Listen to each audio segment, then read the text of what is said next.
Buenos días, mi nombre es Anuska Miranda y voy a hablar un poco sobre lo que es el DSM-5. El DSM-5 es para los psicólogos y los psiquiatras nuestra brújula clínica.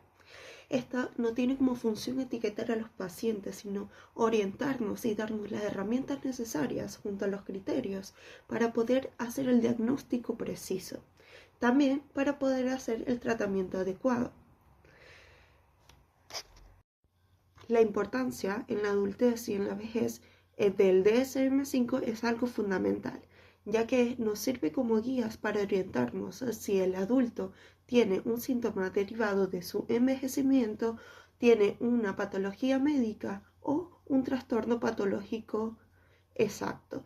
Esto nos permite hacer el tratamiento adecuado, respetando siempre la calidad de vida del paciente y su autonomía. Ahora voy a hablar sobre el trastorno obsesivo compulsivo. Para adentrarnos a ello, podemos dividirlo en dos partes, lo que son las obsesiones y las compulsiones. En las obsesiones son pensamientos recurrentes, imágenes recurrentes que posee la persona. Esto lo que causa es una ansiedad constante en el individuo y hace que tenga malestar y pueda incapacitarlo en su día a día. Y cuando hablamos de las compulsiones nos vamos más hacia la conducta. Se enfoca en hacer o accionar de alguna forma, ejecutar una acción para poder reducir la tensión que tiene esa obsesión, que tiene esa persona.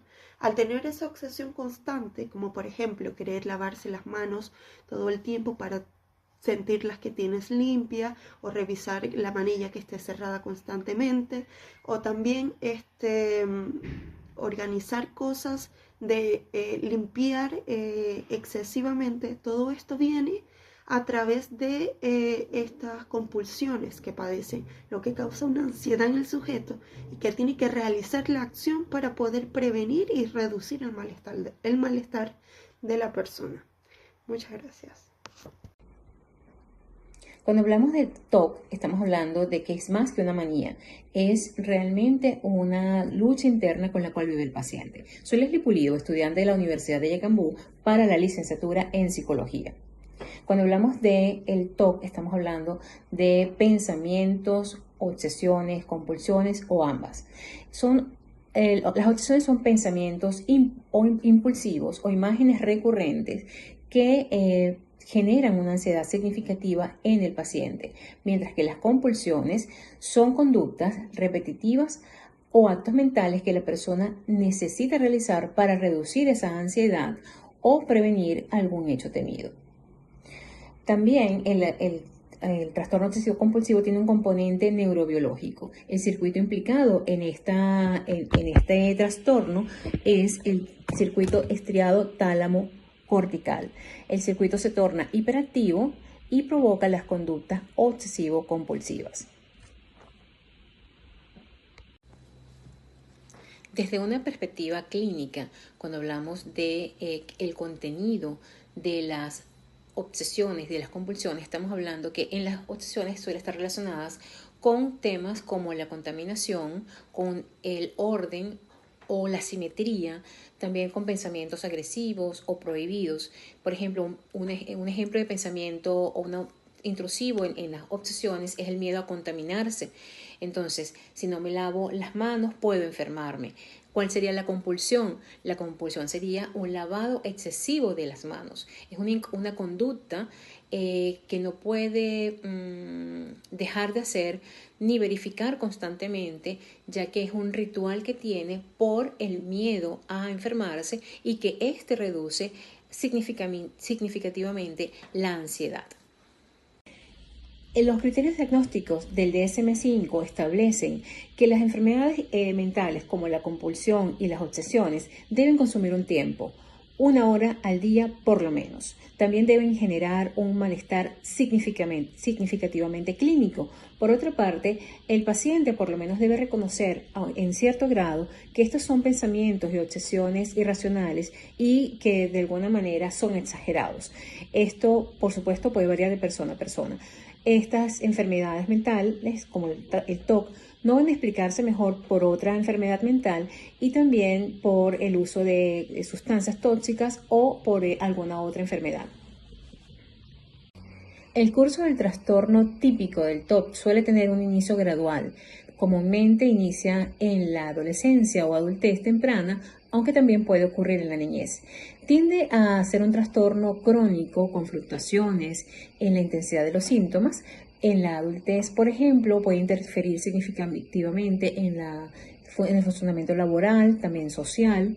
En la vejez, aunque algunos síntomas pueden disminuir, pueden agravarse o mantenerse, y si hay comorbilidades como la depresión o el deterioro cognitivo, estos pueden entonces aumentar. La soledad, por ejemplo, hace que estos síntomas se incrementen o empeoren en la vejez.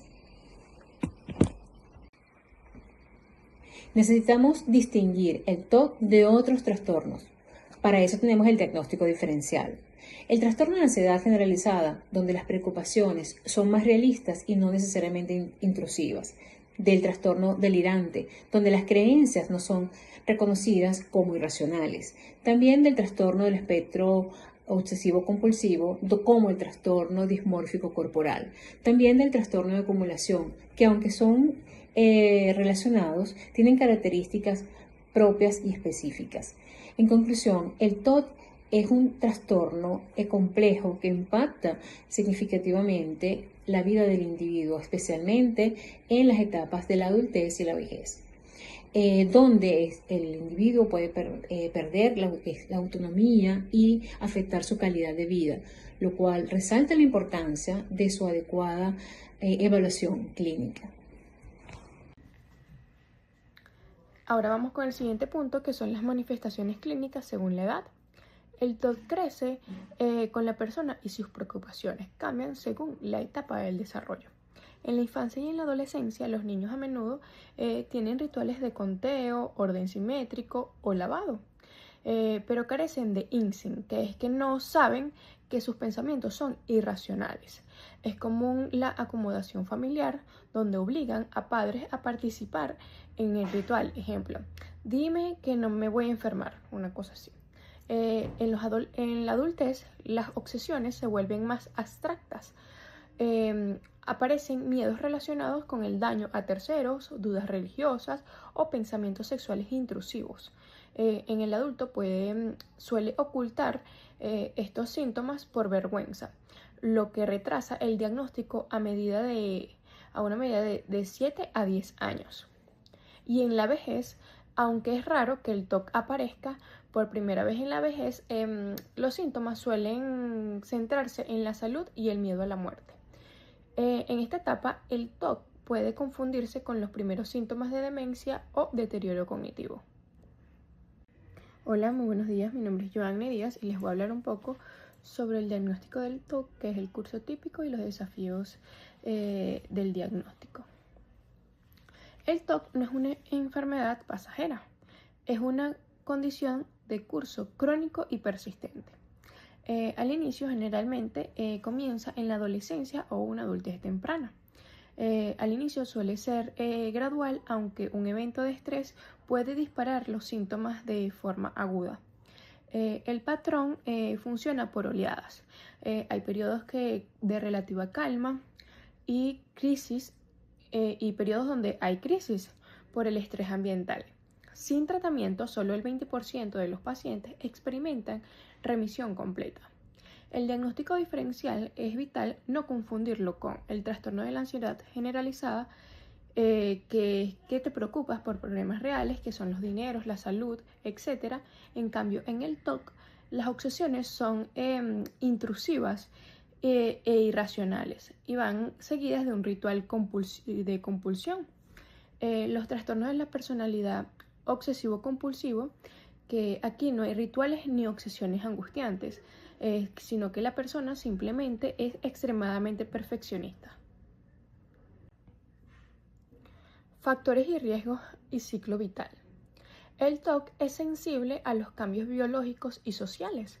En los eventos vitales, que son las mudanzas, la pérdida de empleo o los duelos actúa como catalizadores. En los hitos reproductivos, en las mujeres, el embarazo y el posparto son periodos de riesgo crítico.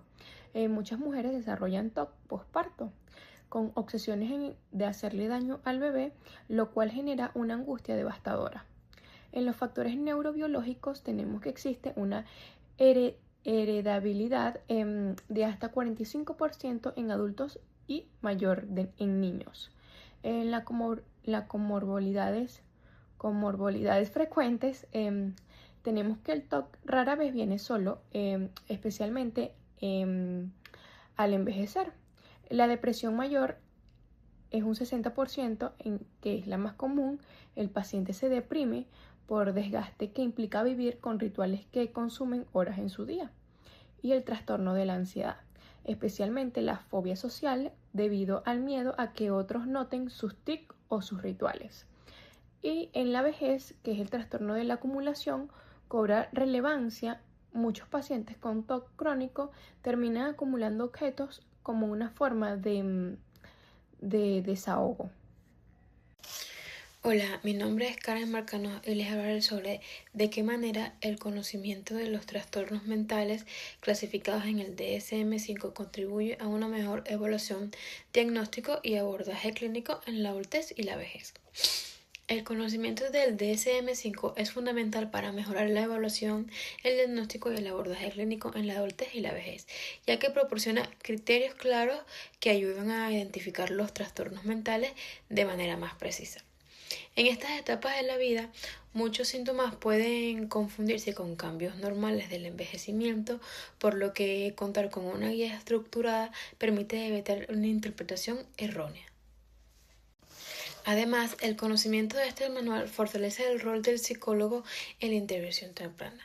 Al conocer de manera oportuna los signos iniciales de un trastorno, el profesional puede intervenir antes de que la situación se agrave, mejorando el pronóstico del paciente. En adultos, esto puede significar prevenir el deterioro en el ámbito laboral o familiar, mientras que en los adultos mayores puede contribuir a mantener la autonomía y la calidad de vida por más tiempo. Por ejemplo, no es lo mismo un olvido ocasional que un deterioro más significativo, ni una tristeza pasajera que un cuadro depresivo. Esta diferenciación es clave para tomar decisiones adecuadas sobre el tratamiento. El psicólogo también cumple un papel clave en el apoyo a la familia, especialmente en la vejez. Muchas veces los familiares no comprenden los cambios emocionales o conductuales que presenta la persona, lo que puede generar conflicto, frustración o incluso abandono. El profesional, con base en el conocimiento del DSM-5, puede orientar a la familia sobre la naturaleza del problema, cómo manejar ciertas conductas y brindar un acompañamiento adecuado. Esto no solo favorece el bienestar del paciente, sino que también al del entorno familiar. El conocimiento del DSM-5 permite una evaluación más clara, un diagnóstico más preciso y una intervención más oportuna en la adultez y la vejez. Asimismo, facilita el diagnóstico diferencial y fortalece el papel del psicólogo tanto en la atención directa del paciente como en el acompañamiento a su familia, promoviendo así una atención más integral y humana. Para nosotras como grupo, el uso del DSM-5 nos permite una atención más organizada, precisa y humana, beneficiando tanto al paciente como a su entorno. Muchas gracias.